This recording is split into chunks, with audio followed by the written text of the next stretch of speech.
Please rise, bow your heads, and close your mouths. Okay.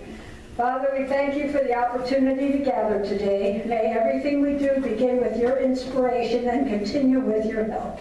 We ask your guidance throughout this meeting, that all of our thoughts and actions would reflect your holy will, and that you would grant us the grace to love you and our neighbors more perfectly. We pray this in Jesus' name. Amen. Pledge allegiance to the flag of the United States of America, and to the republic which stands, one nation, under God, indivisible, with liberty and justice for all. Thank you, Linda. Folks, we had the agenda put together, but I might as well throw it in the trash can. We're really going to juggle things around. First of all, welcome everybody. Thank you for joining us tonight. We have a great program for you.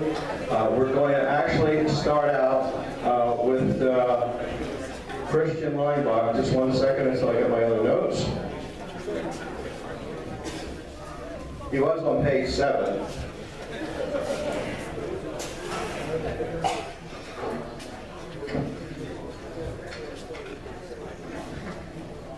Okay, folks.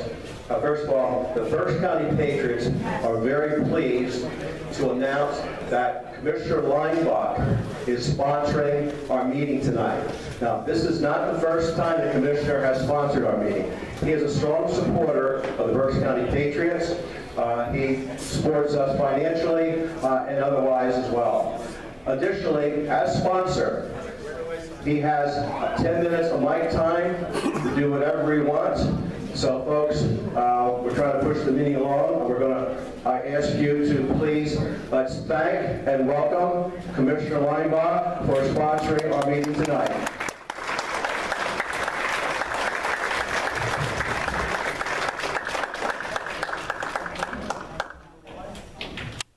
Thank you very much. I've always been thrilled with the work that the Berks County Patriots do. They cover a lot of issues.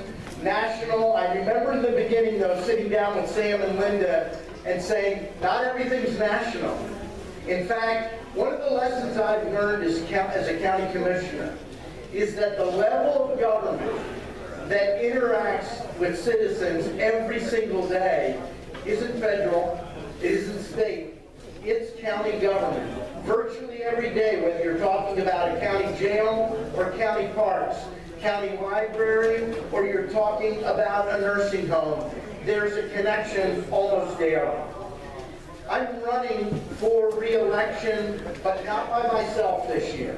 I'm going to ask my running mate to come up, Michael Rivera, and I want to share a couple quotes from my favorite president. I would definitely put this president in the top 5 all American presidents. But in my lifetime, he was the best president this country ever had. He said this, and it's Ronald Reagan. I hope we have once again reminded people that man is not free unless government is limited. There's a clear cause and effect here that is as neat and predictable as the law of physics. Government expands, liberty contracts. Why is that important? I want to give you some important statistics comparing 2007 county government here in Berks to 2019. In 2007, our annual budget was $532 million. Today, almost 12 years later, the budget is $542 million. If it had just increased by regular inflation, it would be over $630 billion. It's not fiscally responsible to just spend up against inflation. We have to constantly be looking at everything we spend, and we've done that. If you look at the employee headcount, in 2007, we had 2,608 employees. Today, we have 2,326 employees. Workman's comp claims in 2007 were $1.49 million. The average over the last 3 years, which is the only thing we can go by, has been $880,000, almost half. If you look at the economy in Berks County, and let me say something because I hate it when politicians take credit for private sector jobs. Government doesn't create meaningful jobs.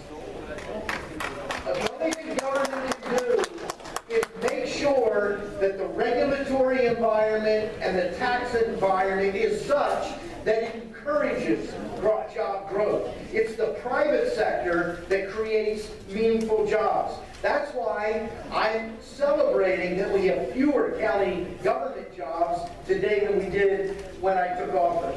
But here's some job data.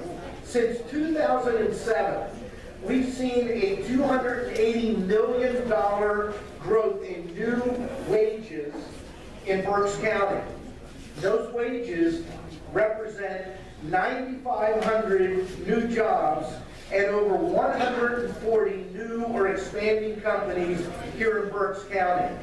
And if you look at the employment numbers, the employment in Berks County today is an all-time record. We've never seen the number of people employed today that we have. But the future is what counts.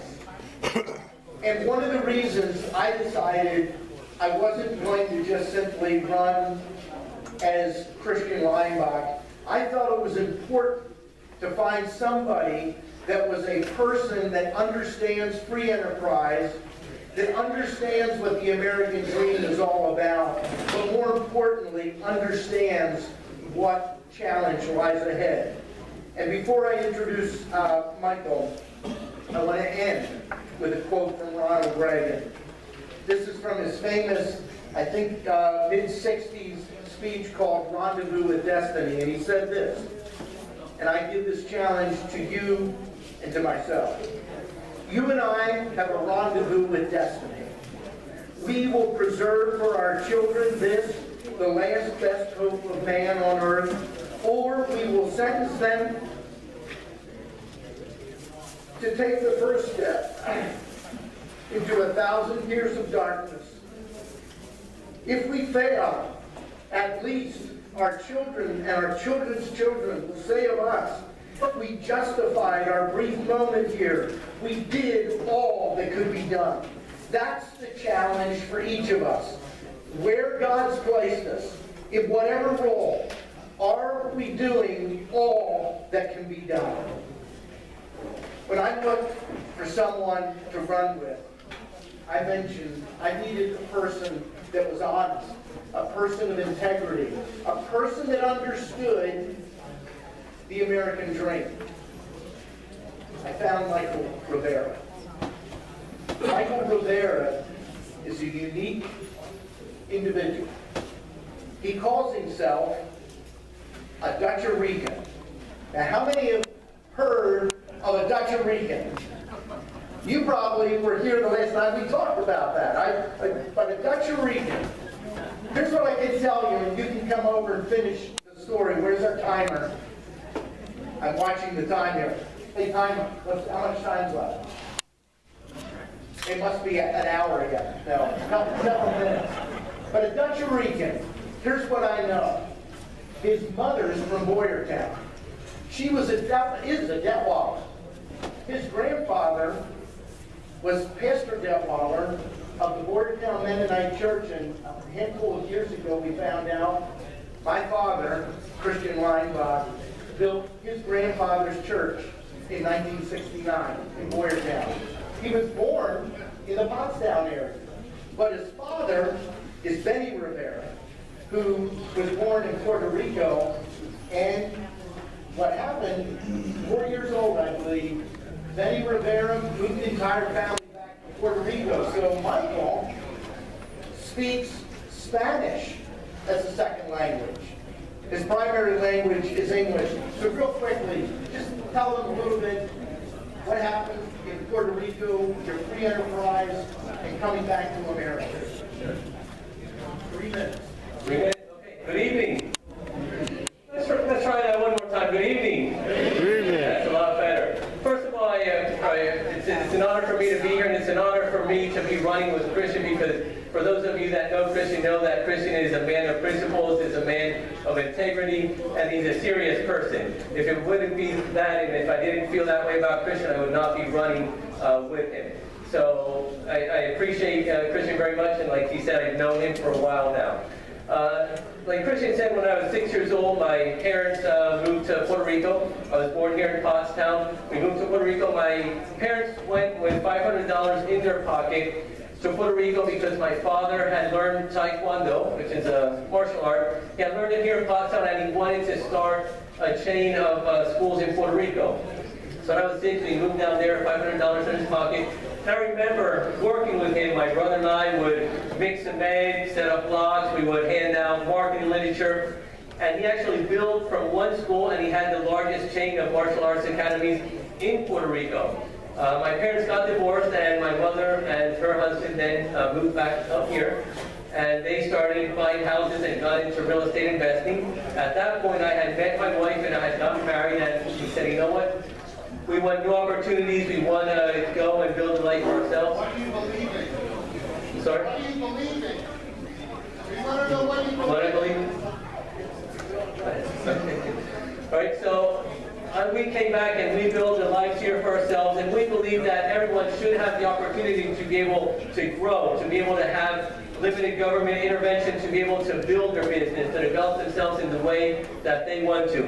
I'll be back here. I know the time is going. I'll be free to talk with you once we're done here, because I know you have other things to get down on the agenda. But I wanted to present myself. I have information on my website as well. I want you to know who I am, what I believe in. I'll let you know that. Like I said, feel free to go back and we'll talk a little bit later. And you can find information on my website as well. Okay? Go ahead. So I appreciate you listening to me. I appreciate your support of Christian. I appreciate your support of myself as well. And like I said, I'll be here. I'll be here till the end. So feel free to go up and we'll talk. All right? Thank you. Thank you. Running out of time, but he will talk to you afterwards.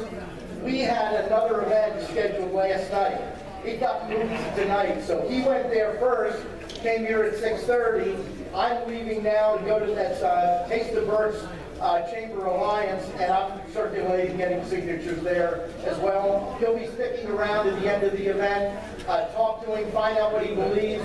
Also on my website, ChristianLeinbach.com, you go under issues, there's a complete joint statement on all the different issues impacting us here in Berks County. But I can tell you this, he is a fiscal conservative, he is a social conservative, and he and his wife, and my wife and I, are people of faith. We believe in God the Creator and Jesus Christ the Savior. Thank you.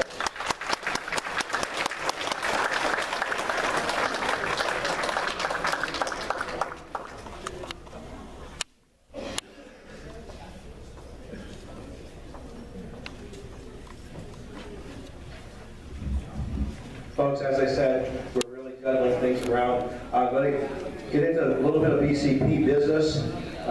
First of all, we are still looking for 4x8 signs to put in certain locations to promote the Berks County Patriots.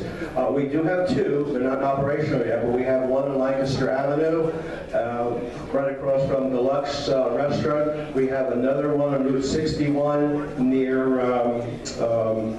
Mooresville Road, I believe it is, and we're looking for some others, so if you happen to know of any, please let us know. Also, we're looking for volunteers for the gun show on March 2nd and 3rd, right here at Leesport Farmers Market, outside the door. We'd like to have you help us pass out our March flyers. 2 hour shifts. We'd like to cover 9 to 11, 11 to 1, and 1 to 3, both Saturday and Sunday. So it's 6 shifts, 1 to 2 people per shift, so we need 6 to 12 people. Please, please, some of you sign up if you would.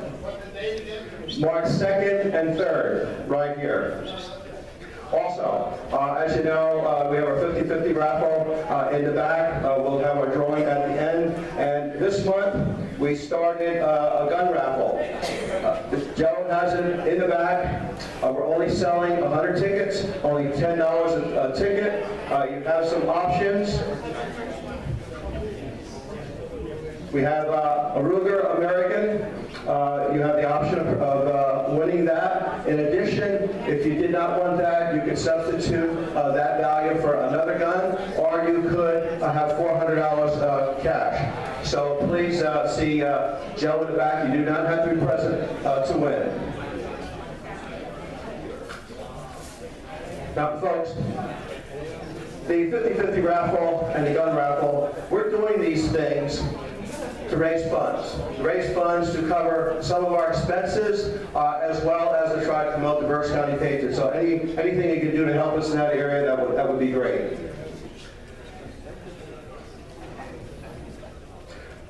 Up next, for a couple minutes, Otto Slozer is on the board of the Lehigh Valley Commentator. He usually brings them with him. Somewhere in the back, if you're there, please take them with you. They also have an e-publication that they do. But Otto is also on the board of the SEPTA. That's the Southeast Pennsylvania Taxpayers Association. They meet the second Tuesday of each month. And in that capacity, Otto would like to say a couple words. Otto? Thank you, Sam, and thank you for the introduction and the book for the commentator. I'm here this evening on behalf of the Concerned East Penn Taxpayers Association. That's SEPTA with a C. That's one of the oldest taxpayer organizations in the state. They were established in 1989. The board of directors recently met and voted to make a donation for the fine work that the Berks County Patriots do. So Sam, would you please accept this check on behalf of SEPTA? Thank you so much. We certainly appreciate, just one second, we certainly appreciate the donation. We appreciate your support over the years. They have a great group. You want to try to come see that as well. Thank you so much. Thank you.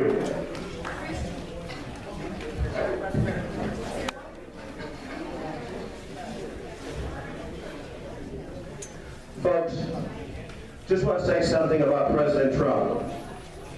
I can tell you 100 things that he has done, as far as I'm concerned, benefit our country. But don't worry, I'm not going to. However, I do want to remind everybody that Donald Trump did not need the job. He certainly didn't need the money, and he didn't need the power. He was treated like a king throughout the world. He was liked by many, even those that are trying to destroy him today. Why did he run? Why is he putting up all this?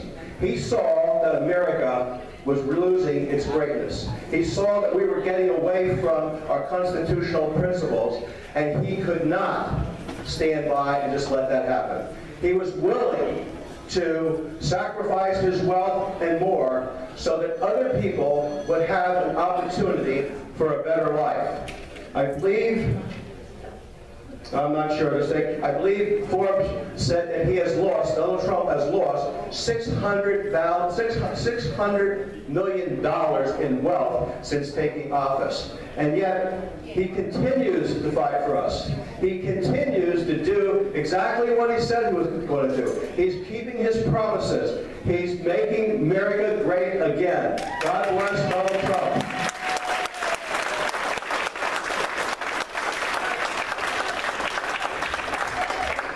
Folks, the agenda tonight is all over the place. You may not know, be able to figure that out.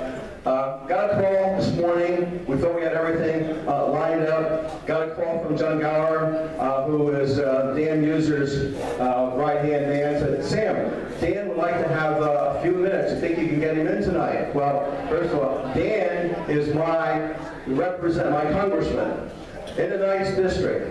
He is doing a fantastic job for Donald Trump. He supports Donald Trump's back. He has his back.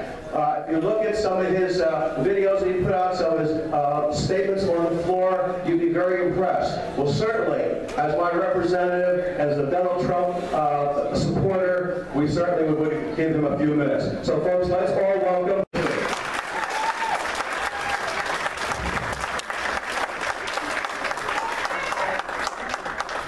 Thank you, everybody.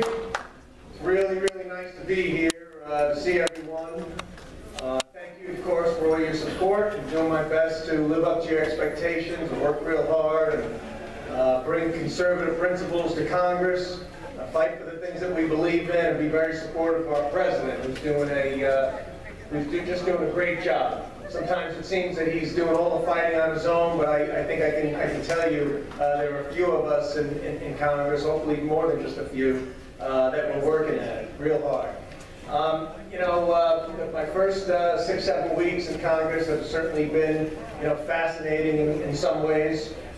Here on one day, you have Nancy Pelosi telling us that there's not $1, not one nickel, not one smidgen to build a barrier, to build a wall to protect our country. And the very next day, here they are offering up trillions of dollars for something called the gangrene, as I call it anyway, the gangrene New Deal, which is a colossal waste of taxpayer dollars, which, frankly, I don't think it has a chance. But whether or not it has a chance, it's up to the people. Right? It's up to the people as to who we put in office, and that's why the Berks Patriots are so important. What they've been working on so far, I can offer you this, and this is a little bit of somber news. What the Socialist Democrats in Congress are working on, and pretty much I think that's the proper name for their party at this point. The first thing we well know is they're not for borders. They're for border security. I mean, they've shown themselves that they are for open borders. Even in this so-called compromise, they just offered up the most minimal that they thought they could get away with, because they had a pretty good feeling that the members in that conference weren't going to shut down the government. So they offered up $1.3 billion, which was nowhere near enough to secure our borders. Our Border Patrol pleaded for $5.7 billion just to shore up the 10 most priority areas. And we gave them 1.3. The point is that the Socialist Democrats are not for borders. Secondly, they're about to introduce something called, you're going to see, called HR 1. And when they name it, put a number 1 on it, it means that they're serious about it. And what it is, folks, it's an entire governmental federal takeover of voter jurisdiction, taking over the states and the local voter jurisdiction. I mean, they are looking to make all voting in every state 1 week long, same-day registration, taxpayer-funded elections, actually on a 6-to-1 ratio, which is actually unbelievable. Give all federal workers a week off during election week, and make all elections in every state last a week. That's just a part of it. And they actually think they're going to get something like this passed. It's crazy. So they want open borders. They want all to, universal registration. Forgot that. So universal registration. So they want illegals and legals to be able to vote. They want to give everybody free health care. They're for this crazy gangrene takeover of our economy. And they want higher taxes to pay for it all. But that is what we're fighting. And what's very important, that as of right now until the election in next year, that we keep people informed as to what the real battle is. It's for the things that have made America great, and the things that will continue to make it great, versus an extreme socialist agenda. You see people like AOC and others doing their talking. Well, they're largely being marginalized, but as you also see, the media is focused on them, and the Democratic Socialist presidential candidates are all agreeing with it. They're all for the gangrene New Deal. They're all against the wall. They're all trying to get left of each other. So that's the battle. That's what we have to, and anyone who's could possibly be on the fence out there, so-called independents or anybody who's in the middle of the road, they really have to understand what's truly at stake here. And I'm going to be voicing it as much as I possibly can. Maybe you've been seeing some of our information coming out. You've been seeing me on Fox Business and anywhere else that I can speak to what the Social Democrats are trying to do and what we must do to keep our country as great as possible. The good news is our president, right? Our president is hanging in there, absolutely, right? He's not just hanging in there, he's succeeding. He gave a fantastic State of the Union speech. He extended himself, he offered compromise, yet on the same note, he stood for all the things that I think we all agree with and believe in, and the things that have made America great. And I also can tell you this, we are united. Republicans in Congress are united. We are united on being against the social democrat agenda. We are united on being for the border security. And when the president enacts the National Security, or excuse me, the National Emergency Act, I'm counting on the Republicans to be united behind it, because they're going to look to put it up for a vote. Nancy Pelosi is going to put it up for a vote next week, and I'm going to vote to support the president's action to build the wall using the national. So,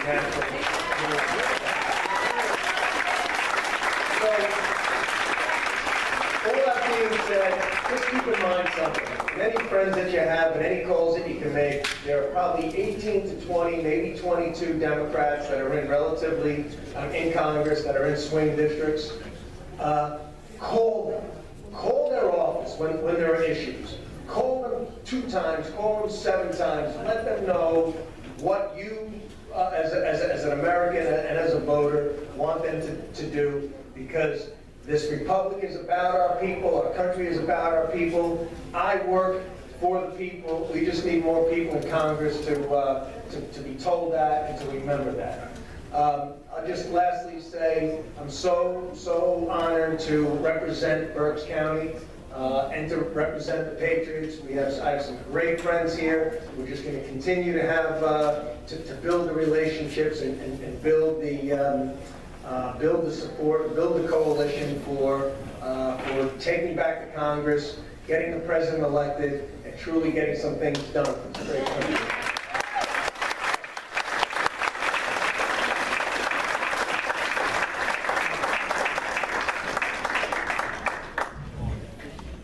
Thank you, Stan, for stopping by. I appreciate that. Folks, he's looking for any kind of feedback, anything you'd like to pass on to him. I'd appreciate it if you would. I want to acknowledge a table that we have in the back.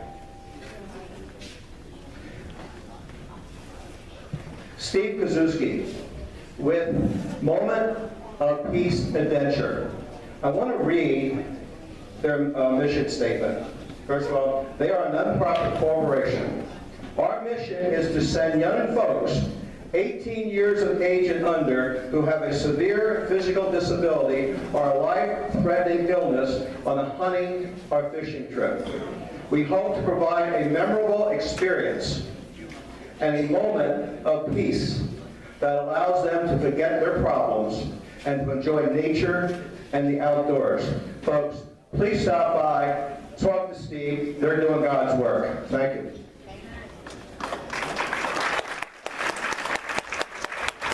As you know, it's petition signing. See the tables back there? Just for those of you that may not be that familiar with the process, the candidates have to have a certain amount of nomination petitions signed in order to get on the primary ballot. Depending upon the office determines the amount of signatures that there are.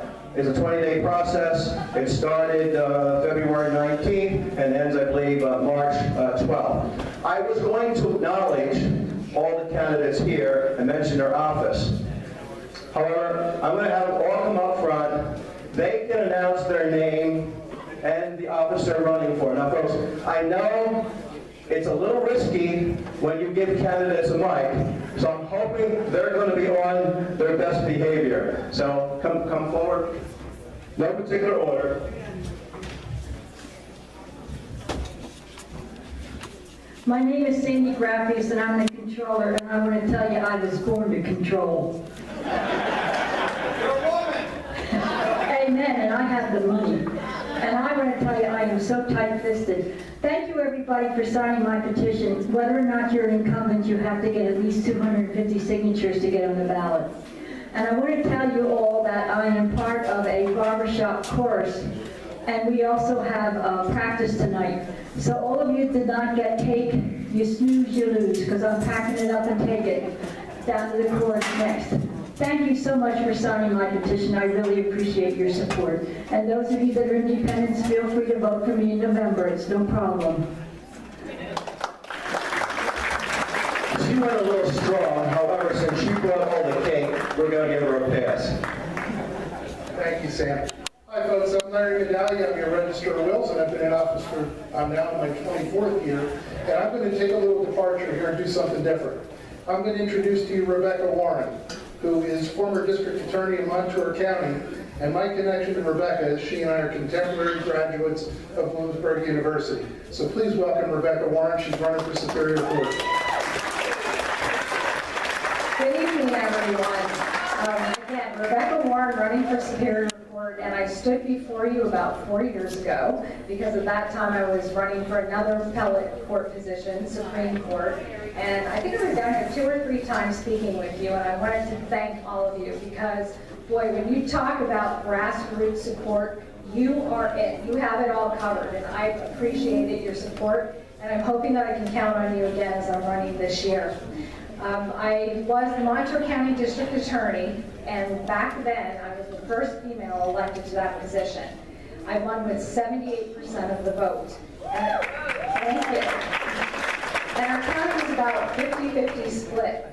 But I believe that my message resonated with the voters, and they knew that I was a reasonable and fair person. So I would just ask that as we're marching toward the May 21st primary, that you keep me in mind, and that you sign my petition if you haven't already done so this evening. Again, I really appreciate your support, and let's win on May 21st. Win with Warren. Thank you. Thank you, Rebecca. Sheriff Eric Uehlinger. Good evening, I'm Eric Uehlinger. I'm your sheriff. I like that win with Uehlinger. Win with Uehlinger, can I steal it? Okay, thank you. All right, very good. I'll be here next month. I'll be talking about the right to carry, your Second Amendment. I'll be here with Josh Prince, who is a very well-known attorney who defends your right to carry. So you can see me next week, so make sure you come next week as well. But thank you for your support. If any of you did not sign my petition yet, I'll be back at the table. We have bumper stickers, we have Post-it notes. Besides cake, I'm the one that brought all that other stuff for you. Mr. Troutman didn't bring you anything. Well, you can tell those two really get along. Jim? Thank you very much. My name is Jim Troutman. I am your clerk of courts, and I've been your clerk of courts for the past going on 32 years. This will be my 9th election. I'd very much like to end my career with a win. I am put in writing. This is my last run for anything. So get out, give me a vote. Don't send me home a loser, okay, after all this time. Okay. And, you know, I'll just say this very quickly. You know, I gave the sheriff a job when I was an MD as a constable. And it's 35 years later, and he's never thanked me. Can you believe that? I'll just leave you with that thought. Thank you, Jim. Thank all of you. Folks, please take the opportunity to stop at their table if you haven't signed their petitions. We spoke to them about their positions. Okay, folks, up next. I said to you earlier that our agenda was changed a couple times. Got a call from, Dan's office. Well, same thing happened with Rod Miller. I get a call. Sam, can you put me on for a couple minutes? I have this update I'd like to give our members. Well, of course, we want to make sure you get the updates. And of course, since he is Berks County Patriots Legislative Chairman, I couldn't do anything but say yes. Welcome, Rod Miller, Berks County Patriots Legislative Chairman. What he didn't say, he said, you got 2 minutes. So folks, I'm going to talk fast. I want you to pay attention. I felt my segue tonight was my congressman because I'm talking exactly what he was talking about. I was up to Congressman Booster's office this morning. They logged me in for a 30-minute time period to talk about our resolution. I was still talking, I guess, by the hour. May I ask, how many were not here last month? A few people were not here last month. Okay. I want to tell you briefly that we passed unanimously last month a resolution to outlaw anchor babies. And the resolution basically is that if a person is born in the United States, at least one parent must be a U.S. citizen. That way, we'll eliminate people coming across the border, having their child, making them a U.S. citizen automatically based on a bad interpretation of the 14th Amendment, but nonetheless, that's where we are. In fact, it's not only South America, but China now has coyotes bringing Chinese women pregnant, rigging them up with phony work permits or visas to have their child here. They'll have dual citizenship. Anyway, no matter what the nationality, no matter what the country, our resolution is putting a stop, attempting to put a stop. I was up to Van Duser all morning, and we had a very interesting, productive meeting.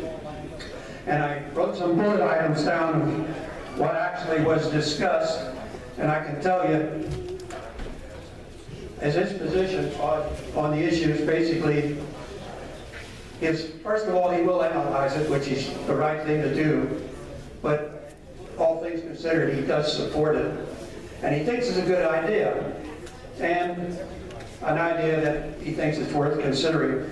The only caveat is what is up there in the hoppers now, because there could be something else in the wind to address illegal immigration, although I've been at this since 2006 on this one issue, and I assure you, I've not seen anything in 15 years, so I don't expect there's anything there now. Certainly not on the Democrat side, which is the other problem. Democrats are chairing the committees and the majority of the House, and to get a bill passed, it's going to be tough. I want to count heads. I want to know where our Congress people, our two women, South and the Berks County, where they stand and where our congressman stands. But all in all, the one issue that is a concern is on the 14th Amendment, which I'm not sure if it got the Supreme Court, but the ruling on the 14th Amendment, what they determined was that the caveat is subject to the jurisdiction thereof, meaning that a person that's here, legally or not, they're subject to the jurisdiction thereof. Well, the jurisdiction thereof is the country they came from, not where they are today. And that's an issue that needs to be resolved and discussed, because that's the only caveat that the courts are assuming, making anchor babies, quote unquote, become U.S. citizens. So, all things considered, also, whether or not the 14th actually did see the Supreme Court, I'm not sure it did. But if it did, it's another avenue that has to be looked at to see if there's a parallel way to get our resolution moving ahead as a bill. Because, you know, DACA, there's not much we can do as citizens. They're here. Dreamers, they're here. Chain migration, they'll be here. But illegal immigrants are not here. I'm sorry, the anchor babies or children born of illegal immigrants. They're not yet here, and that's what we want to put a stop to. Build the wall, yeah, but not only build the wall, but keep what's coming across the wall or coming across our gates appropriately, people who want to be assembled into the United States and not a few ISIS or MS-13s or whatever. So anyway, that's where we were this morning. It was a good meeting. He supports our view. He's going to look into it from the judicial office to see where they stand on it, and hopefully things get moving, that we'll get some action. So what we accomplished last month, we're moving ahead. Thank you. Thank you, Rod. You will hear more from Rod on this in the coming months as well. Folks, up next is Carol Gardecki. Carol usually gives us our Constitution Minute. Well, this month she has a few extra minutes. And she will be talking about, let's see, by the way, Lynn and I saw this presentation. It's fantastic. We have it listed here. There's 4 founding documents. Most people can name 2 of them. Wonder how many of you can name the other 2. Well, anyways, Carol's going to tell you what they are. Welcome, Carol Gardecki.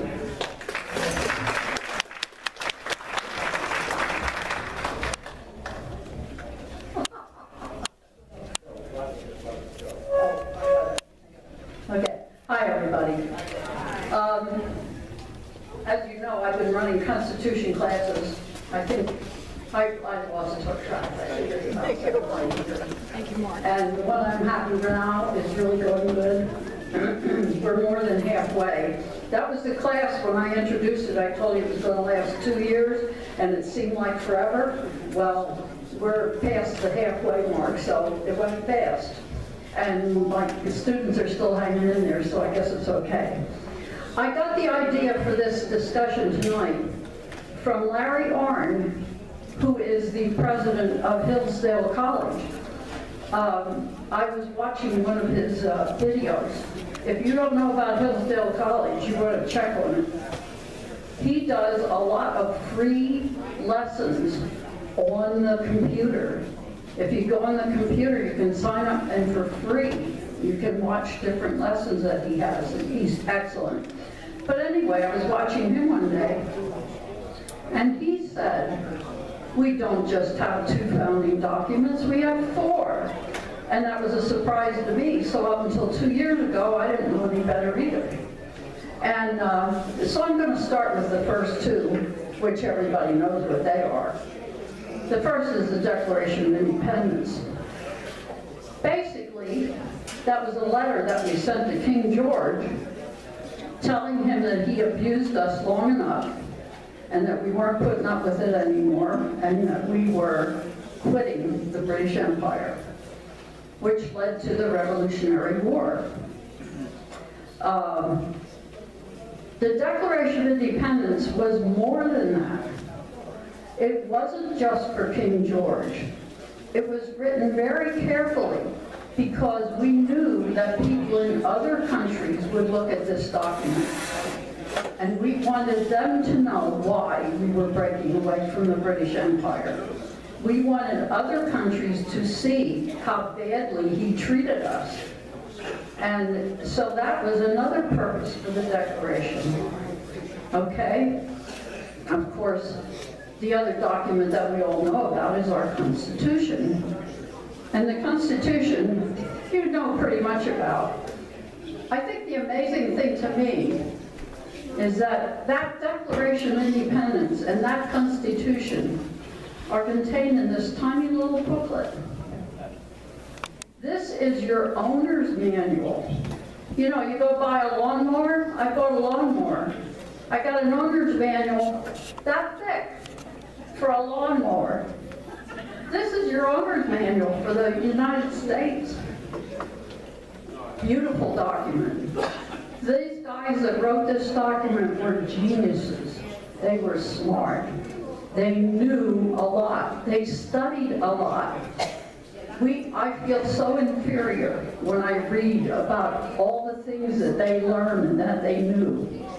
They were wonderful people, and they set up a wonderful government for us. The Constitution is not hard to understand. Let me get my crib notes here.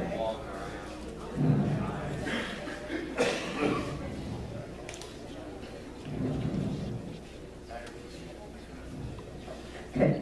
Basically, it's made up of 7 articles. That's the list. It's not a big deal.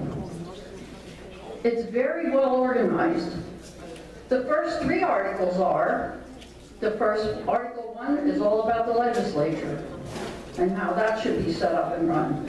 Article 2 is about the executive branch. Article 3 is about the judicial branch. And Article 4 is about the states, because they made a very clear delineation between what powers the federal government had and what powers the states had. So those are the first 4. They knew it wasn't perfect. They thought it was pretty good. But they knew that at some point we might want to change some things. And so Article 5 is the amendment procedure.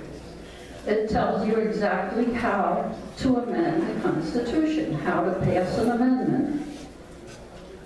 The last 2 aren't used anymore. I'm going to go to the last one. The last one just said that 9 states out of the 13 were needed to ratify the Constitution. So once the 9 states ratified it, so we're not using Article 7 anymore, that's done. And Article 6 just said that the new government under the Constitution would assume all the debts that the country had accumulated under the old Articles of Confederation. That's an important thing, because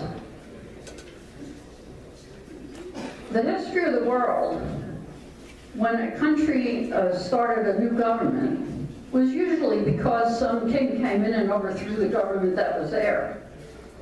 And if he owed money, if the old government owed money, and the bankers came to collect the money, they would say, "What money? We don't owe any money. That was the other government. Our government's a new government. We don't owe any money." And that they would never collect that. But we didn't do that. We said we formed a new government, and the debts that we have, we will continue to pay. That gave us high esteem in the eyes of the other countries of the world. They were impressed by the fact that we were accepting debts from before. Okay, so we fought the Revolutionary War. And then, to end the war, we signed the Treaty of Paris.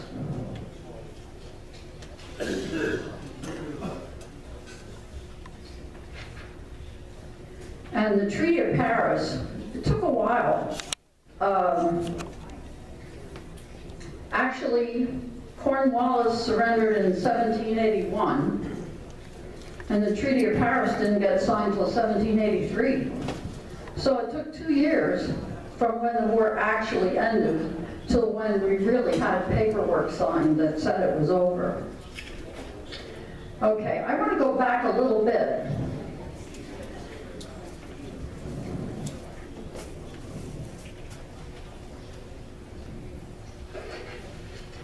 To the Articles of Confederation. Now, they're not one of my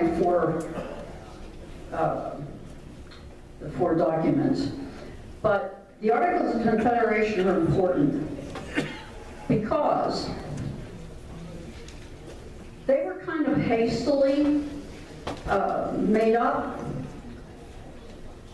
We declared war in 1776 when we sent King George that nasty note. And then we didn't really have a government. Now, we had some representatives that used to meet under the colonial government. So they threw together some Articles of Confederation, and I think they really threw them together. I think they did them rather hastily. And they didn't come about till 78. So for 2 years, we really didn't have a government at all. We didn't have any paperwork. And the Articles of Confederation, there's 13 of them. And I'm not going to tell you about all 13. But what I do want to tell you about There's a couple in here that, if you don't know about them, Article 11, Canada may join the United States at any time as an equal member, but no other colony can join without the votes of 9 states. Get that? We wanted Canada to become a state. Now, it never happened, it didn't work out, but think about it. What if Canada had joined the Union? That is an amazing thing. It just didn't work out. They wanted Canada because it was under British control, and they didn't like the idea of Great Britain being on our northern border. They thought it was a threat. So, the other article that I think is very important is Article 13. Article 13 says, no changes can be made to these articles without the unanimous approval of all the states. That's important. In other words, they couldn't do anything, no change, unless they got 13 yes votes. All 13 colonies had to vote. That was why we had trouble with that's why the Constitutional Convention ended up forming a new constitution. They were sent there to fix the articles, but they knew they would never get a unanimous vote. And if they didn't get a unanimous vote, they couldn't change them. And so they ended up writing a whole new constitution, which turned out to be a wonderful document and a much better government than we have under the articles. Okay, next thing. Document number 3. Now, document number 3, I think you probably heard of. You just didn't know it was one of our documents. And that's the Federalist Papers. This is the Federalist Papers. It's a pretty thick book. It's 500 some pages. The Federalist Papers were really a bunch of letters to the editor. When we had a constitution and we had to ratify it, New York wasn't too thrilled about it. They weren't sure they wanted to sign it, and New York was one of our biggest states. If they didn't sign it, we were in trouble. And they had a governor named George Clinton, and he was against it. See, we had trouble with the Clintons even then. Okay, so they decided we have to do something about this. We got to get New York on board. They have to sign this thing. And so,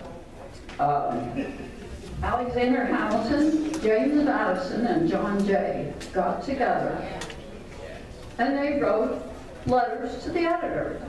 They weren't called that then. They wrote articles in the local newspaper in New York. And those articles explained in great detail what the Constitution was about. Piece by piece, they started in the beginning and explained, and they went through the whole Constitution and they explained what it was about. Now, they didn't use their names. They wrote under the name Publius. They picked a Latin name. They called themselves Publius. And for many years, they didn't tell anybody who had written which article. And later on, there's a couple of them that scholars are still arguing about who wrote them. We know that John Jay wrote 6 of them, and John Jay may be the least well-known of the 3. He only wrote 6 because he had health problems, and he was unable to write more than that. So Alexander Hamilton and James Madison wrote most of it. And there's 85 of them altogether. And they started publishing them in the newspapers almost as soon as the Constitution came out. They actually thought that most people wouldn't read the Constitution, but they were wrong. When the Constitution came out, a couple of newspapers suspended everything that they were printing in their paper, and they just printed the whole Constitution in their papers. So the people did read it, and they talked about it. They had long conversations about it. And some people were against it. They were called the Anti-Federalists. Anti-Federalists sent letters to the editor, too. They wrote under the name Brutus. And I forget, Cato, I think, it was another name. They didn't all use the same name. They weren't as organized. But the fellows that wrote these, they all used the name Publius. Now, part of the reason they did that was they didn't want people to be influenced by who wrote the article. They wanted people to read the article and take it on its face value from what the article said, not for who said it. Because some people are going to accept something just by who said it. If George Washington says it, they're going to take it. If Alexander Hamilton says it, maybe they're not going to take it. So they didn't want that to happen, so they just wrote under the name Publius. My friends and I have a little group that comes to my house just to discuss things, and we studied the Federalist Papers. We read one each meeting and discussed it. There's 85 of them, so it took us almost 3 years. We meet twice a month, and we learn a lot. They're hard to read. I don't want to discourage you. I think you should read them if you can, but they're hard to read. The language is difficult. We work with a dictionary. We always have the dictionary on hand, because these guys have fantastic vocabularies. Plus, the way they wrote sentences is a little more complicated than the way we do it today, so it's a little harder to understand. So that's your third document. And finally, the fourth document. Does anybody know what it is? Not Sam or Linda, they know. Does anybody know what the fourth document might be? Not the Bible. Though the Bible was a great influence to them. They were influenced by the Bible. It's something called the Northwest Ordinance. Now, I think, I wasn't a very good history student in school. I'm better now. I don't think I ever heard of the Northwest Ordinance when I was in school. But the Northwest Ordinance is pretty important, because go back to that Treaty of Paris. When the Treaty of Paris was signed, we were given a pretty large tract of land. England agreed. Actually, 510,000 square miles of land. It was the land west of the Appalachians, east of the Mississippi, north of the Ohio River, going up to the Great Lakes. So they gave us that whole chunk of land. And, where do I have that? And we had to have an ordinance to tell us how to handle that property. And so, the important thing about the Northwest Ordinance is it gave us a method to follow for new states to be admitted. Because way back when they wrote the original Constitution, they anticipated that we would have many more states. They anticipated that our country would go from sea to shining sea. They thought that way back in 1776. They always thought that we would cover the whole continent. And they knew that we had to have rules. And so, the process for achieving statehood was in there. I want to explain to you that the Northwest Ordinance was approved on July 13th, 1787, and the Constitution was finished on September 17th of 1787. So the Northwest Ordinance was written right around the time that our delegates were discussing the new Constitution and getting that ready. The process for achieving statehood, I'll go into it briefly so you know how that was. Because we didn't have a method to admit a new state, except that we were going to take Canada without any problem. But beyond that, we didn't have a process. So, what they decided was, before I go too far, that piece of territory, they decided should not have, it should be divided into not less than 3 and not more than 5 states.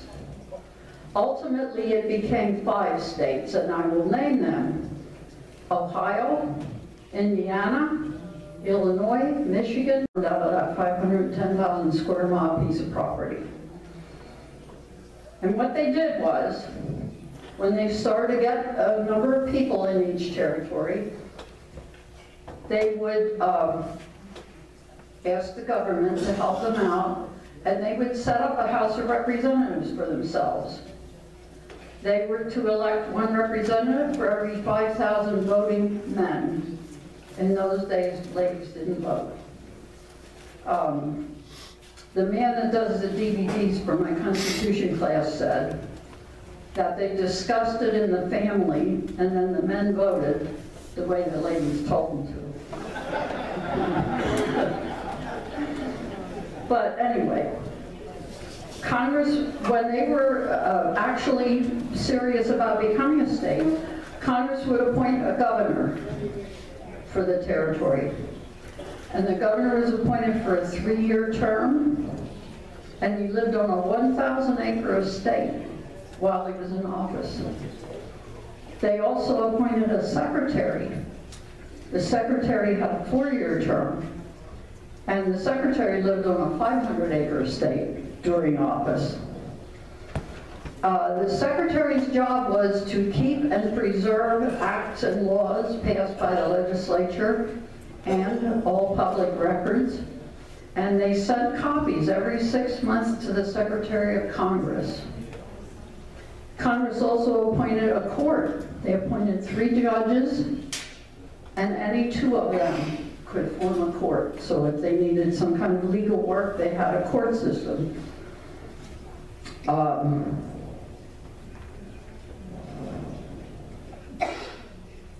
Okay, as time went along, when they got up to 60,000 free inhabitants, then they could apply for statehood.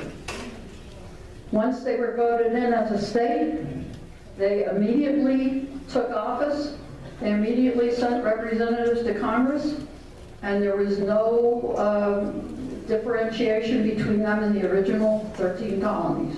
They sat at the table just like everybody else, and that's how they became a state.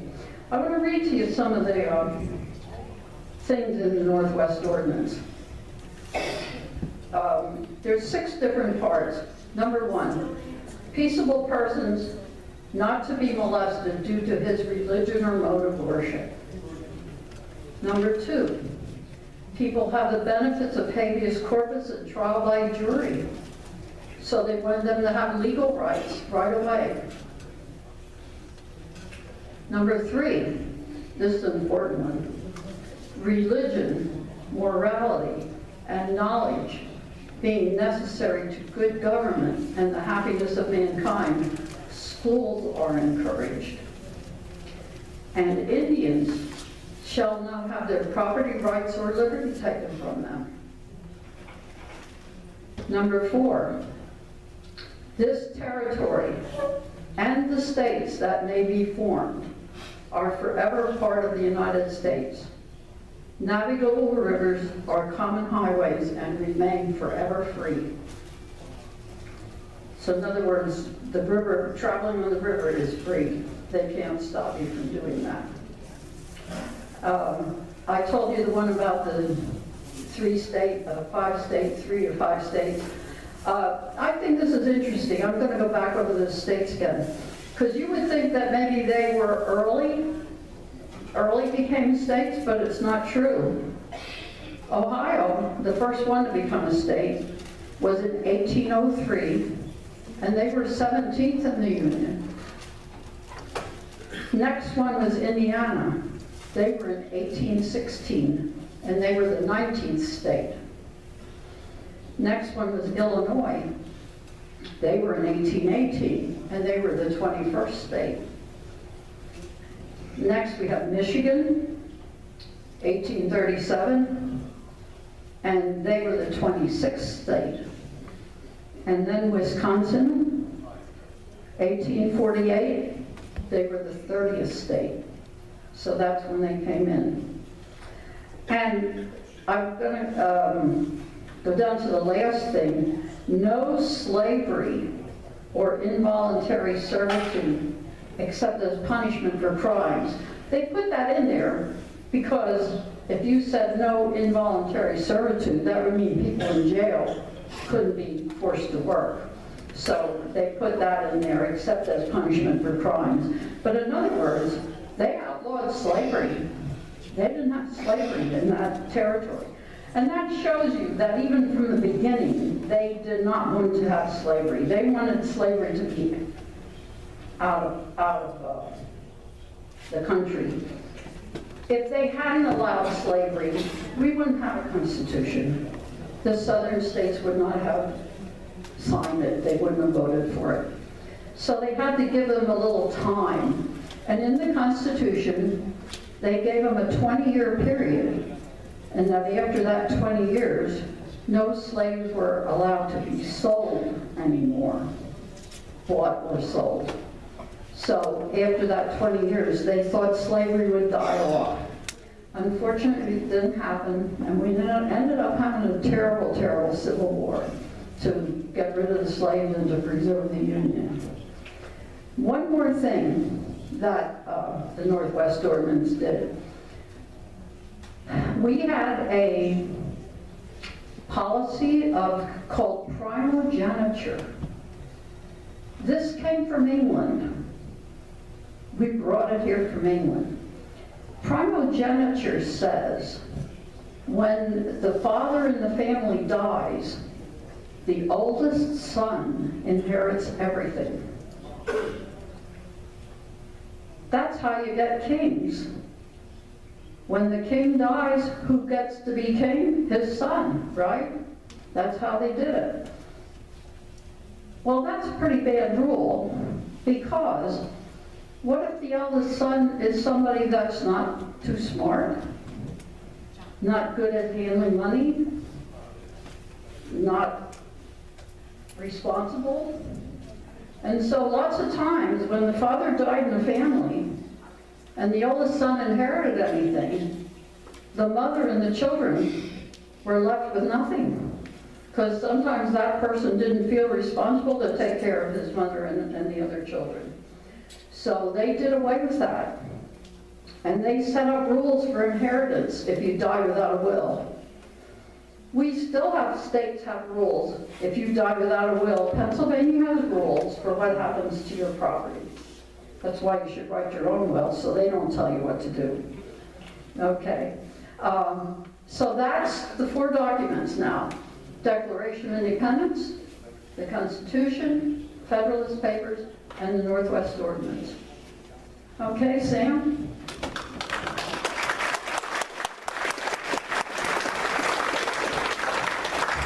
Carol, thank you so much.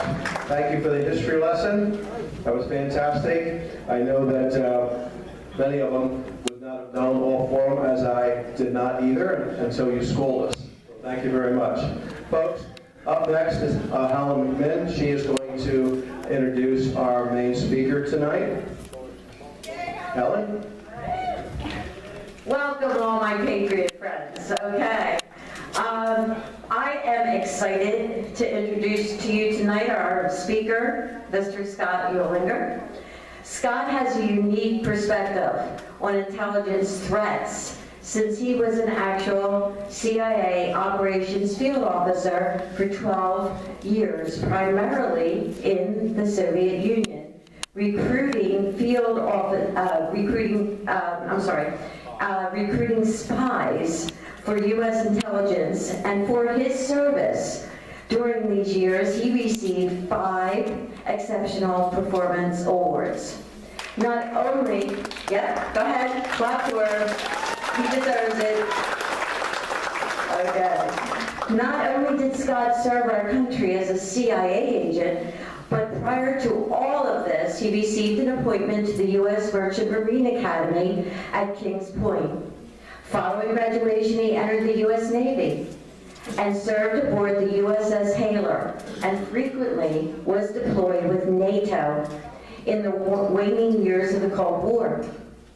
Leaving active duty in 1990, he was then recalled to duty in 1994 and served as first lieutenant aboard the USS Oliver Hazard Perry and helped deliver material to the war zone during the Persian Gulf War.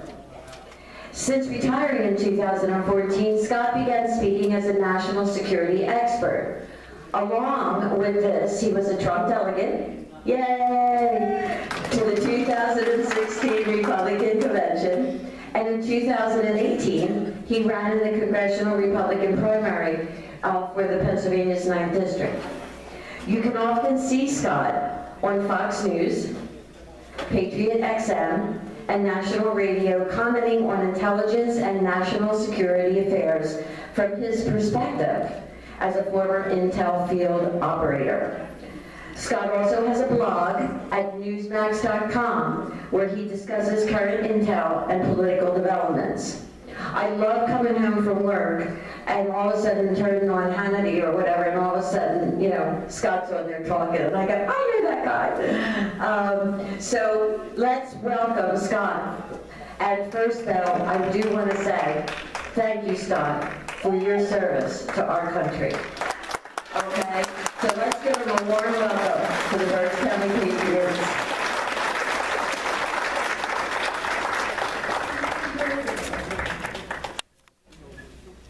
Actually, Helen, I've only been on radio Hannity. I've never been able to get the, I've only been playing AAA ball. I cannot get up to the major leagues, Hannity, primetime TV, but hopefully in the future. Right. I'd like to thank all the people running for office for coming out tonight. It's important, if you haven't done it already, to sign your petitions and all. I went through that joy about a year ago when I was running for Congress, and so please support our candidates back there.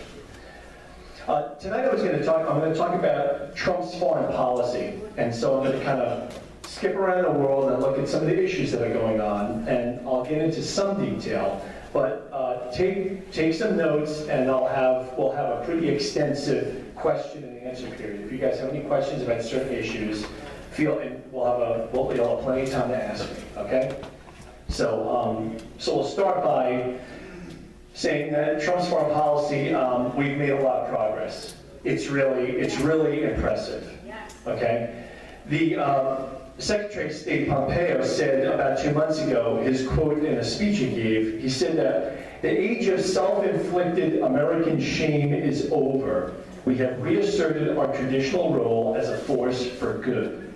We have learned from our mistakes, we've discovered our voice, and we have rejected the false overtures of our enemies. Unquote. So the bottom line is we have a foreign policy that's grounded in the concept of America first. It's nice to see. You know, Trump he's an iconoclast. He's the kind of guy he's willing to question the expertise of all foreign policy experts who basically have been getting it wrong for about 25 years or so.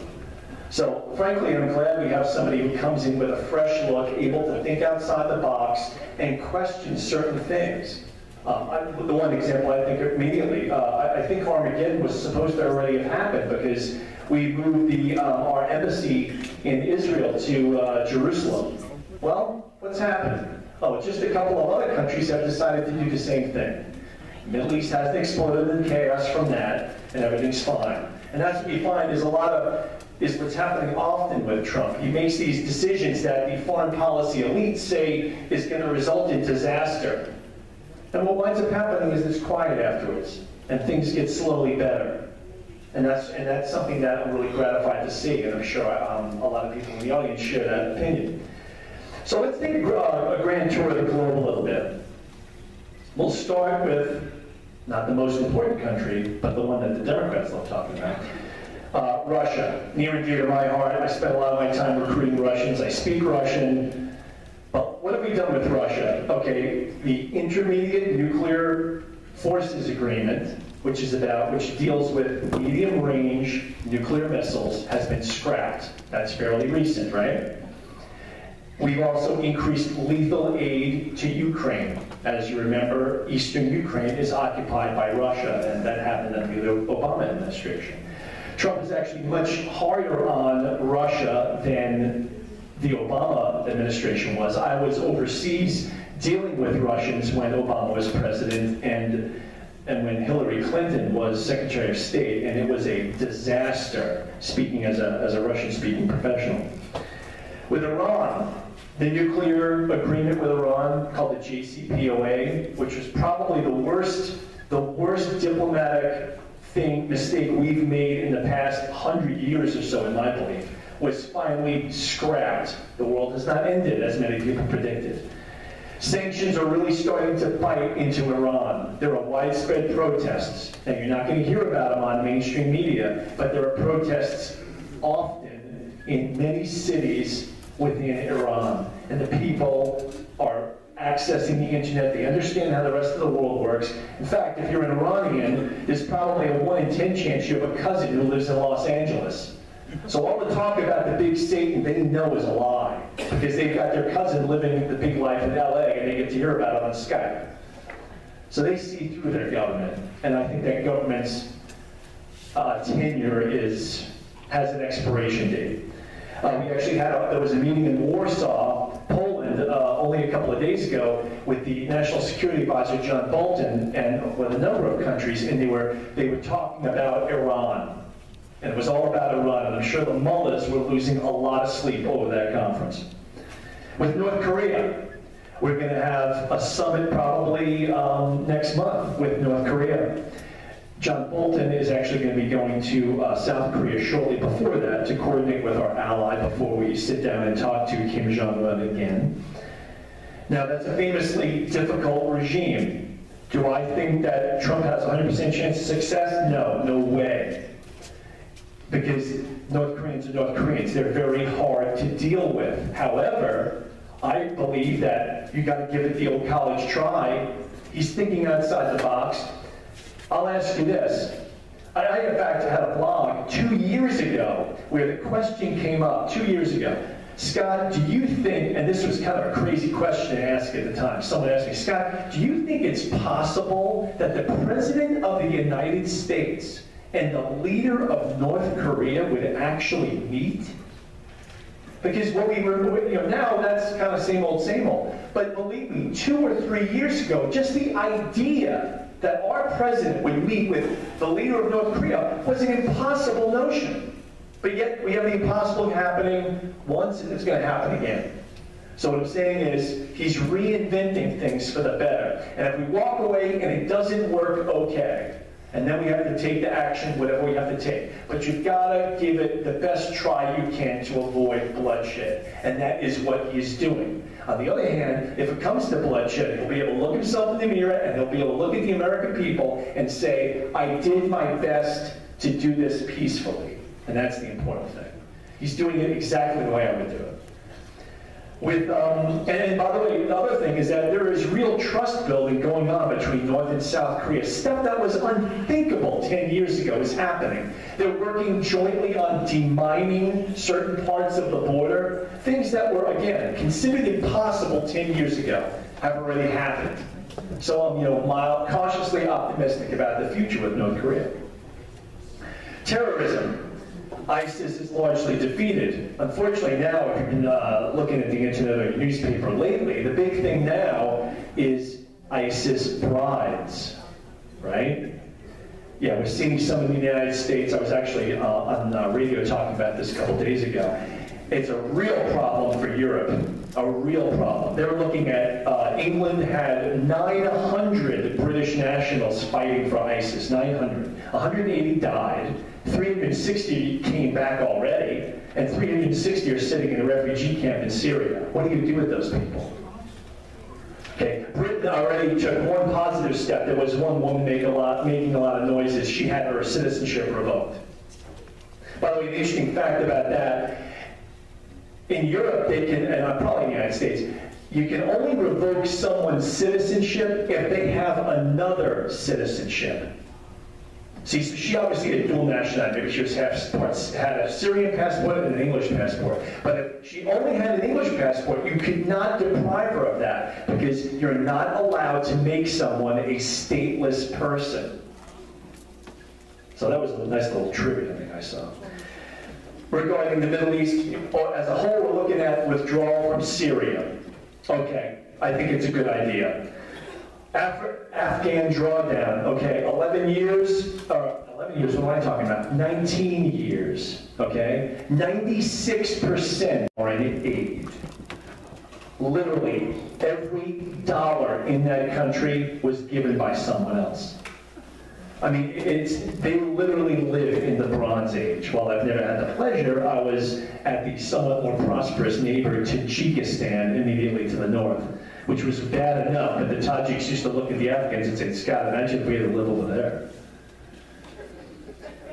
So all of these things are good. We're supporting allies. It's very good to see. We're supporting important allies like General al-Sisi in Egypt, who has put crosshairs on his own forehead by daring to criticize Islam and for saying things like, you know, we kind of need a reformation of Islam. That's a very brave thing for that man to say, because he's got a target on him for the rest of his life for saying stuff like that. But he's willing to stand up and do that. The Obama administration was very happy to ignore him, but I'm very glad to see that we're talking to him. Egypt is a very important country, and he is an important figure of stability there, better than the Muslim Brotherhood, which the Obama administration supported when they had the coup in Egypt, which was a disaster. So, more positive movement. We're also, we're cutting aid to Pakistan. You know, good. You know, I work with Pakistan somewhat. I have a lot of friends who work with them extensively. You know, with one hand they're helping Al-Qaeda, with the other hand they're helping you. You never know what you're going to get from them, and it's time to end that charade. Venezuela, that's the latest thing, right? Venezuela, Maduro's got a lot of pressure on him. I just heard today one of his former Intel chief just jumped ship and said, yeah, you should step down. I think he's trying to save his own butt, obviously. He probably has a lot of skeletons in his closet. But more pressure on Maduro to resign. We also have the Trump of the South, the president of Brazil, putting pressure on Venezuela, and that regime is probably not going to last very much longer. Although, of course, for some strange reason, people like Congressman Cortez and all these other people who like to hold out socialism as a great model, they somehow suddenly they don't like the idea of humanitarian aid to starving Venezuelans. Isn't that funny how that works? They don't want to help starving Venezuelans who suffered under socialism. But the help aid is getting through, and I think it will continue to get through. And the United Nations, kind of last but not least, sort of, you know, we're willing to stand up to the duplicity and hypocritical policies of like the UN Council on Human Rights, which is like literally presided over by like the biggest human rights violators in the world, but they're going to tell Israel it's a human rights violator. So, you know, we're calling them out for what they are, and that's a good thing. So let's talk a little bit about Russia and Iran. With Russia, you know, Trump is pursuing a policy of conciliatory words, but strong action. He's kind of saying, and this is the thing that the Democrats don't get. They really, or maybe they do get, they just hate Trump. They believe he is being too nice to them. He's nice to them verbally, but his policies are strong behind them. It's what the Russians would call the, you know, the velvet glove. Underneath is the fist of steel, but you're wearing the velvet glove. That is absolutely the right way to deal with Russians. On a very much lower level, when I was a CIA station chief, this is exactly how I dealt with Russians. You're hard on the inside, but you're nice to them, because you want to treat them with respect. But believe me, they know underneath that niceness that they are not going to be able to push Donald Trump around. The same way that they knew they weren't going to push me around either, because they knew I was strong underneath my being nice. So that's an important distinction that they don't get or they don't want to get. And by the way, you know, once in a while you hear people from both sides of the political fence say things like, oh, you know, we have more in common with Russia and things like that. Okay. On that case, neither Democrats nor Republicans are right, the people who say that kind of thing. As somebody who worked against Russia my whole life, we're never going to be friends with Russia, okay? Sorry to burst that bubble. Does that mean I despise Russians? Certainly not. Does that mean I don't respect their culture and find them very interesting people? No, I absolutely do. I love their language, I love their culture. But we're never going to be friends. We can have common interests, but we're never going to be their friends, so just put that aside. That's not going to happen. They, by nature, will try to take advantage of us. But you can still have common interests. You just got to watch your back with these guys. You know, check your wallet after you leave them. That's all. It can be done. Iran, you know, Iran is in battle. The regime is weakening. Okay, they squandered a lot of their oil wealth in Yemen and Syria. So, like, yeah, let them bankrupt themselves in Syria, and we'll just go home, because that's what they're doing. They're bankrupting themselves. All that money on a pallet that Obama gave them. How much was it? How much was it, Wolfie? It was like maybe $1 billion in cash or something unbelievable. But anyway, that money's all gone. That money is gone with the wind. It was gone probably 2 months later, spent in Yemen. And everyone's living in squalor in Tehran and places in Iran, and they're ticked off. Because all they see is this kind of thing. Their money spent on expansionistic wars, their country's falling apart, and they're ticked off. The sanctions are biting. And as I said, the educated youth especially are revolting in the cities. Social media is being used a lot. Europe, and even now, like Europe has been kind of embarrassing Iran regarding Iranian hit squads that have been sent into Europe to assassinate Iranian people speaking out against the regime. That's happened in the last couple of months. The latest thing I wrote, you can check my writings out, it's on newsmax.com. And I just wrote an article on how many people heard about the US Air Force spy for Iran. You hear about that one? I wrote an article about it. Yeah, that was a bad one, really bad. To briefly get into that, and this is the thing I wrote about, I have not seen anyone else write about it. I read the indictment on that, read the timeline, and what it looks like is the FBI screwed up big time. Right, what else is new? And so why did I arrive at that conclusion? This woman was in the military from 97 to 2010. She was a contractor in the military, and she was done by 2010. She went to GW University afterwards. Apparently was like really anti-American, but of course she was probably supporting the faculty there, which is kind of anti-American. Saudi Arabia has donated $100 million to George Washington University. So you think those professors are going to get in the way of $100 million? They're going to say, oh yeah, they're going to defend Islamic extremism, basically. Georgetown, I think, got $110 million from Saudi Arabia. The money that the Middle East is pouring into our educational institutions. So the Democrats worry about Russian influence. Well, I'll tell you what, the Russians spent like $50,000 on Facebook or something for the presidential election. The Saudis are spending like $500 million all over the country. University of Texas in Austin, Chapel Hill, Berkeley, of course, University of Chicago, anywhere you can name money's being spent by the Saudis to put a nice face on Islamic extremism. And we want to talk about the Chinese with their Confucian society spending money at our universities too. Well, they're getting what they paid for. In this case, with this former U.S. Air Force member, she adapted the party line. She went to Iran twice on a field trip. And identified herself in Iran on Iranian television as a former U.S. intel officer. And by the way, this is the best part, converted to Islam on Iranian television. I mean, you can't make this stuff up. So that was in like 2010, 2011 and 2012 or something. Well, between the two visits to Iran, and after she had converted on Iranian public television, the FBI sat down and talked to her. And you know what they said to her? They said, you probably watch what you say over there. They might try to recruit you. You think? I mean, I think if you're showing up converting to Islam on Iranian state TV, I think the recruiting part is pretty much done in that operation. But also, let's look at what was happening at that time. We're talking about 2012, right? What was, and by the way, another strange coincidence. Guess who was the director of the FBI at the time? Mueller. Mueller was the director of the FBI. A very political figure. And do you think that when the FBI working officers came up and said, okay, look, we've got major book on this former U.S. Air Force intel type. She's been to Iran twice, and et cetera, we've got emails, everything. You don't think he said, you know what, Obama does not want the headline that the FBI busts U.S. Air Force spy for Iran when they're trying to sign the JCPOA agreement. So guess what? It's not happening.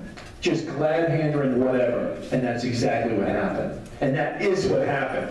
And I haven't seen a single story except what I wrote to say it, because it's clear as day. That is exactly what happened.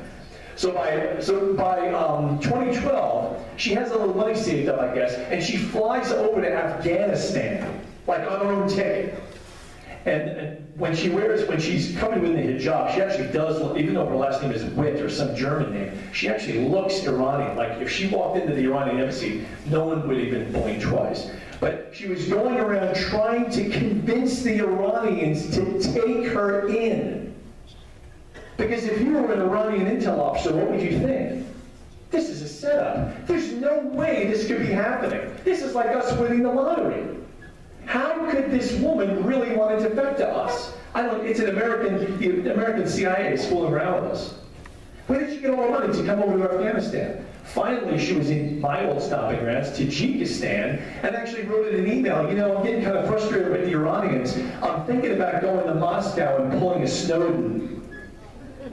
Finally, that convinced the Iranians that she was legit, and they were very nice. They paid for her. They drove her to the airport in Tajikistan, and they paid for her flight to Dubai, and then she wound up in Iran. And she's been in Iran since 2013, and she's, of course, giving them all she knows about our Middle Eastern counterintelligence operations, which are, of course, directed against Iran. And so the Iranians are getting to hear everything that the Americans have done to defend against us. Great. And she's also helping target U.S. intel officers on Facebook. Great. And the FBI dropped the ball on this. So it's a bad story. Yeah, if somebody needs to have an accident over there, I think that would be, yeah.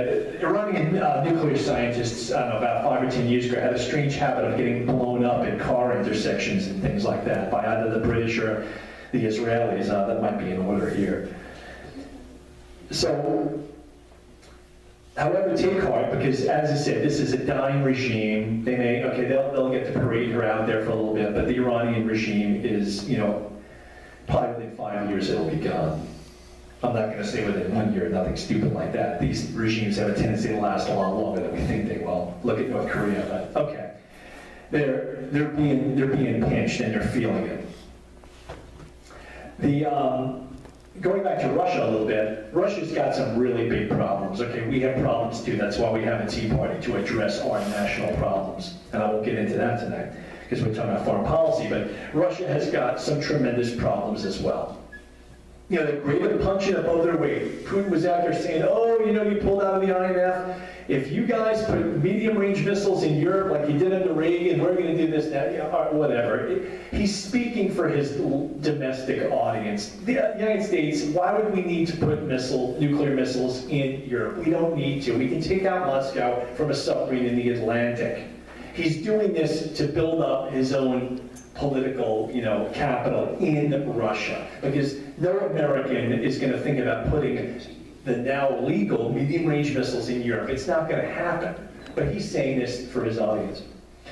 Russia had challenges. One, endemic corruption. Corruption from cradle to grave. Your wife's giving birth, you got to bribe the doctor to get her to the right hospital. You got to bury your grandfather, you're bribing the undertaker. It's corruption from cradle to grave. That's the way it is in Russia and most of that part of the world. Economic fragility. Russia is almost totally dependent on oil. Okay, and natural gas. It's like 70% of their exports. And then I guess 25% weapons, and then 5%, I don't know, kosher or something. But they are economically very fragile. Brain drain, demography. They're not having kids. A lot of women can't have kids because they've had some of the abortions. A lot of alcoholism, you know, every year 50,000 Russians die of alcoholism. Like they literally fall on the street and they freeze and die. That's just, it's been that way for 1,000 years. Brain drain, a lot of them are moving to other places because they just can't get ahead there. An uncertain leadership path. What's going to happen when Putin dies? No one knows. I mean, he's going to be in power for a long time, but there's no successor or anything like that laid out. Okay, sure, right. Moving on quickly, the elephant in the room now. The single greatest challenge to national security as far as foreign actors is China. Far and away, it's China. Okay, the Russian economy is like a pygmy next to China. The Russians like to think of themselves as the big brother in that relationship. No, they're not. They're the low-rent, you know, redheaded stepchildren.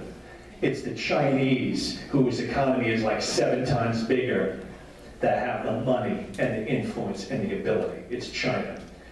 It's increasingly authoritarian and assertive, and it uses its economy like the Soviets used to use their military to bully and intimidate people.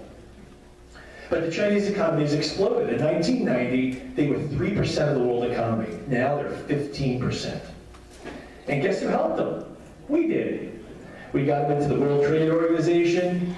What were they thinking when they did stuff like that? Well, these experts said, well, by being accommodating, we could nurture China and transition it to a capitalist democracy. And that worked really well. China does not abide by any U.S. patent laws and freely pirates and hacks information from around the world. And it still has third world country status with the WTO. They're still considered like the way we look at Namibia, as far as that goes. Okay, so what are current challenges with China? One, economic exploitation. Anyone hear of the One Belt, One Road? It's just, they basically want to build a road that you can drive like from Berlin to Beijing. You know, like all the way through, like, you know, following the steps of Genghis Khan, all the way through to Europe. And they're taking over ports in Zambia, Sri Lanka, Haifa, Panama, in Brazil. And what they do is they do predatory lending. They lend countries money that they know they're not going to be able to pay back. And when they squeeze them, they go, oh, well, we don't really have the money. It's okay. We'll just take a lease on your port for like 99 years. Okay. So they de facto like annex land by being a predatory lender. Wall of sand. They reject international law, and they're slowly taking over the South and East China Seas by building these little islands. You may have heard about that. And then 3, trade in tech theft and espionage. You know, it's been happening for years, and no one was willing to stand up for it until Trump came along. This is something I saw personally when I was in the CIA. You know, everyone would always internal memos about China is ripping us off blind, and no one had the guts to stand up and talk about it to the Chinese. So for the first time, the president is doing that. Thank God. Because I just get tired of seeing us constantly being Uncle Sucker, as a lot of people in the military will remember that term. The last one, social credit system. There was a new article I read yesterday on this. Big Brother. Now, you know, 1984 has already happened with this. The Chinese have a policy. They are now monitoring electronically all of their 1.4 billion people. And everyone, it's like a credit score. It's called a social credit score. And everyone in the country gets 1,000 credits, okay? And they monitor you electronically. They look at your Facebook, your Twitter, not all the time. You know, they check in on you every once in a while. I mean, there's always some problem children, right? I'm sure they'd spend more time with the problem children. And what they do is, any antisocial, what they define as antisocial, or anti-party activism, results in credits being taken away. You can't add your credits, but you can have credits taken away. And guess what? I don't know, you get down to 700 credits, guess what? You're not buying an airline ticket anywhere. Maybe you can't take the bus. You see? So that's how they're squeezing people. And they're squeezing companies too. Company, you're not doing what we're telling you? Okay, fine. Well, now your people can't go abroad to build up new business. You're staying here in China. So this is 1984 stuff, and it literally is happening. I just read the article last night. Okay, let's go to questions. Please feel free to ask me anything. Go ahead. Yes. Folks, we only have one mic, so if you have a big mouth like Ed, that's fantastic, okay? Scott, can you tell us what position is the State Department and President Trump taking on the controversy over Poland's complicity in killing Jews during World War II? Well, frankly, I don't know the answer to that question. I know there's some controversy now between Poland and Israel, but I don't really know what the official policies are. Yeah, I'm more in the here and now. That's kind of in the past. It's important to both countries, but yeah, right, exactly. And we know that one doesn't go away. Right. Yeah. Sorry, I couldn't be more help. Oh, help. Okay. I have a question that I found out today. What do you think about China taking the big steps towards dethroning our dollar globally? Right. Well, that's something that we're really not going to be able to do a lot about. This has been happening for like about 8 years.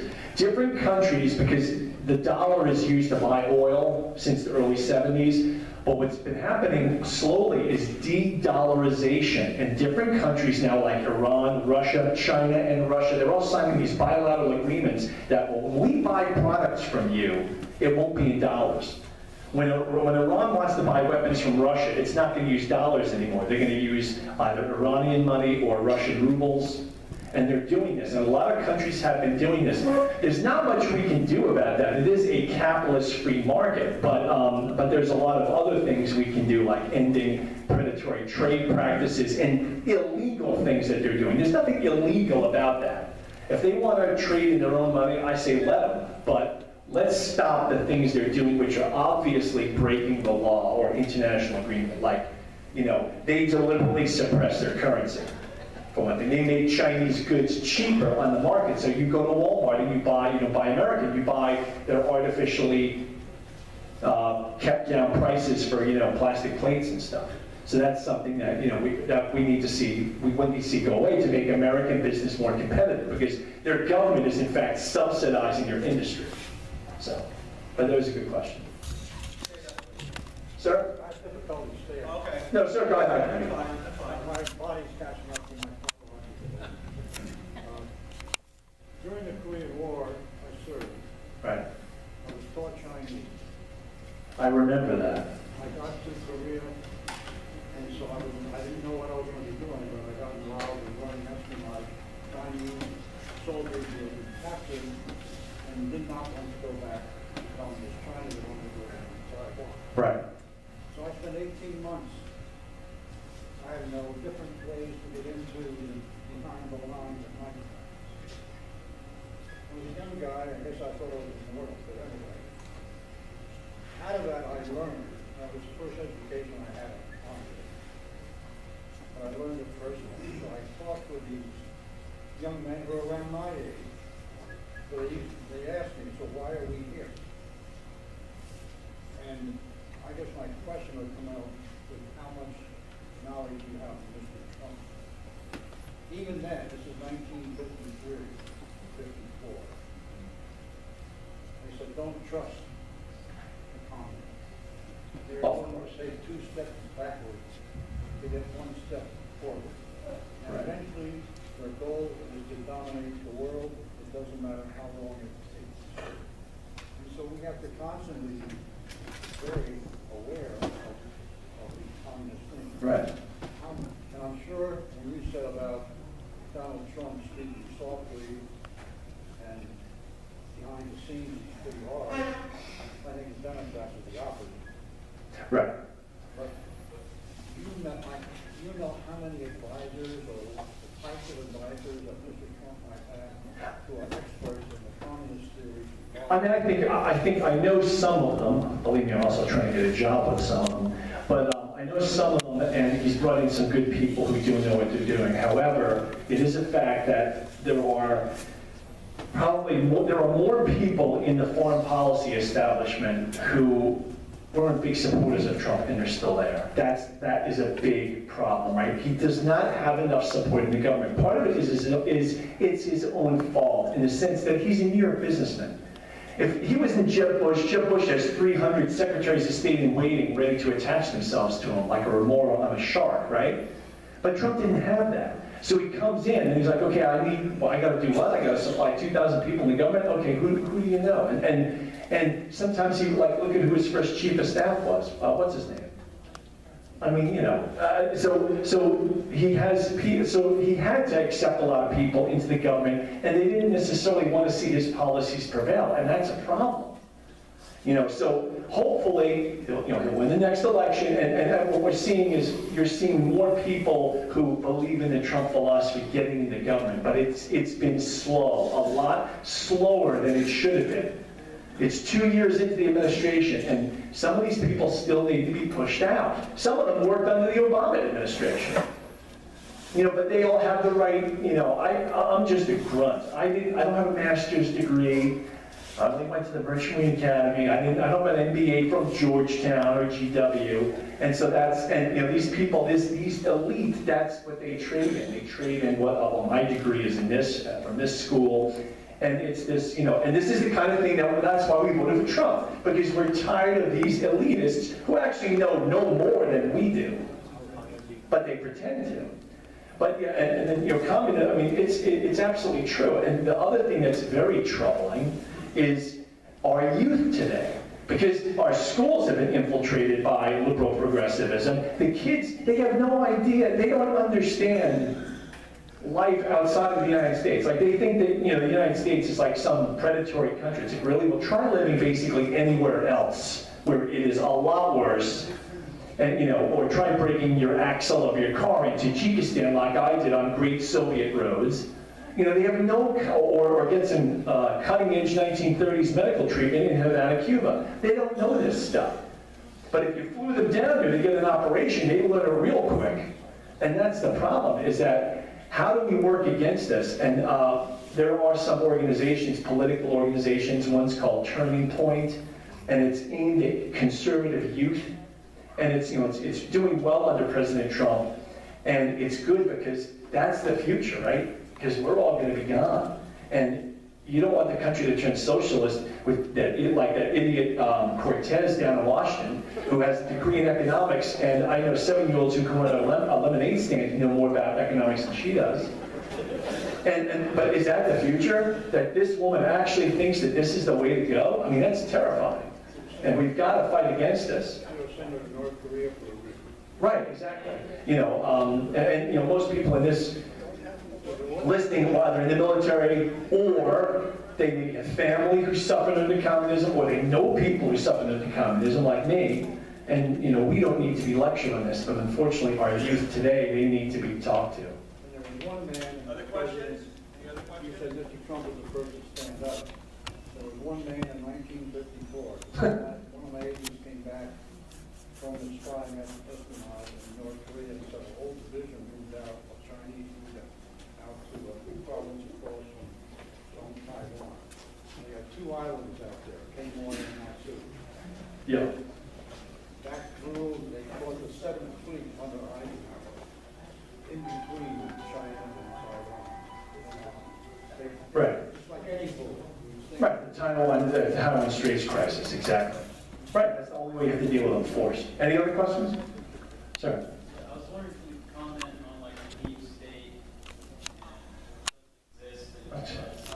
I mean, it's funny, you know, like 2 years ago or 3 years ago, 2 years ago, you talked about deep state and stuff. I mean, at this point, is there anyone who's going to seriously look at me and say there isn't a deep state? When you have literally traitors like that, like McCabe, by his own admission, how can anyone with any brains tell me that there is not a deep state? You notice there's a lot less pushback about the deep state stuff now than there was. A year ago, by saying deep state, people go, oh, he's one of those. There's much less of that, because even the Democrats know, like, it's not looking good. I mean, these people, what McCabe, it's unbelievable. And the surveys say a majority of the American people support a special investigation into this. It's absolutely warranted. If we can waste 2 years of our lives and millions of dollars on a fantasy Russian collusion investigation, let's actually investigate people who are almost certainly guilty of treason. 100 years ago, they would have been strung up already. I mean, and when I hear this stuff, it makes me, it's humiliating. I served how many years of my life? And then these people they destroy everything that everyone in this room ever did to serve their country. All the combined good that we did to serve our country. And one of these higher-ups can undo it in a day. So they spit on our own service by their deeds. And it's disgusting. It really is. And it is that, and have no doubt, it is, people like Dan Bongino are always beating this drum, and they're right though, it is the worst political scandal in this country's history. There is no doubt about it. And so there are enemies everywhere. And really, the lesson of all of this really is, all this foreign policy stuff I said is important. But really, the biggest enemies are the enemies within. I'm not worried about China as much as I'm worried about people with a mentality like McCabe. That's much more terrifying to me than the latest Russian hypersonic missile. McCabe terrifies me a lot more. And so we all have to be on guard against that. I mean, really. That's what I'm really concerned about with our future. More of a statement than a question. When you were saying about the Chinese tracking, Yeah. And Google's helping them, by the way. Don't forget that Google, right? Google, which likes to ban conservatives and things like that. But they help the communist Chinese track their people. Well, I just heard today on radio that the Chinese product, that Alexis, they're using.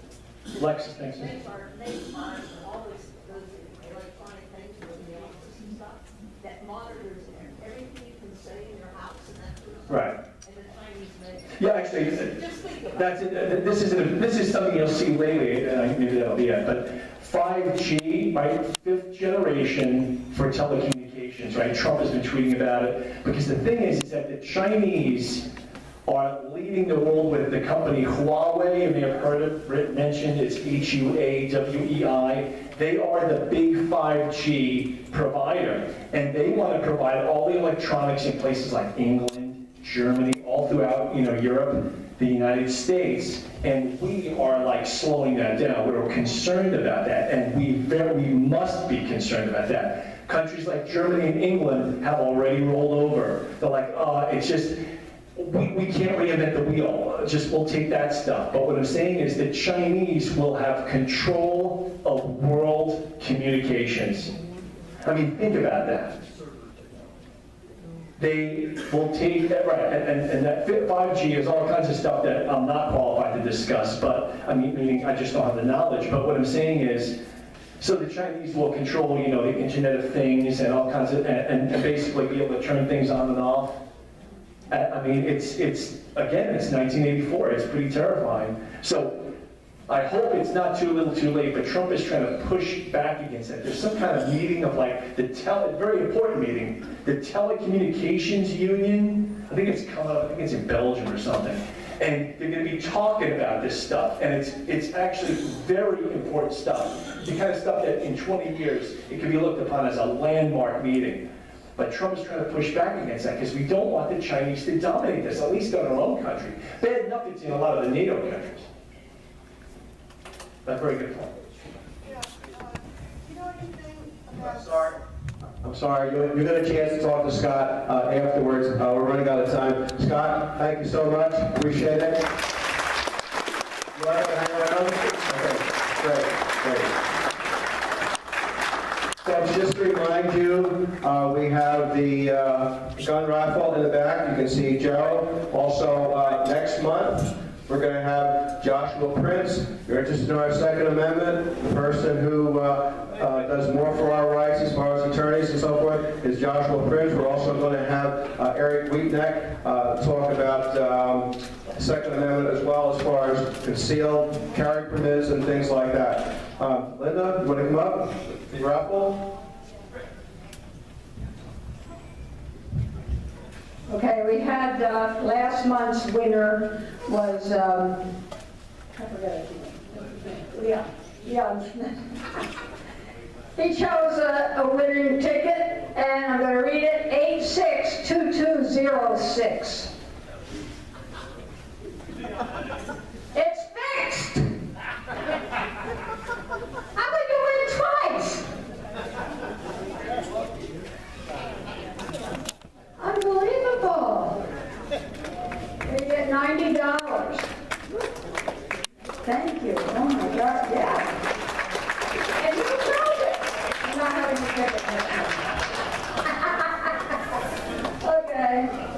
Here you go, Sam. Folks, we have a sale on hot dogs. Is that right, Leon? The 2-for-1 sale? Okay. Okay, Linda's going to be closing the meeting in prayer just before she gets up here. Joe, how many tickets did you sell for the gun raffle? 31. Okay, we got 69 more to go, folks. Please help us with that. And just repeating until Linda gets up here, we are looking for the sign locations, 4x8 signs, so we can promote VCP, and we appreciate your help. Walk faster, Linda. People are tired. I'm hungry.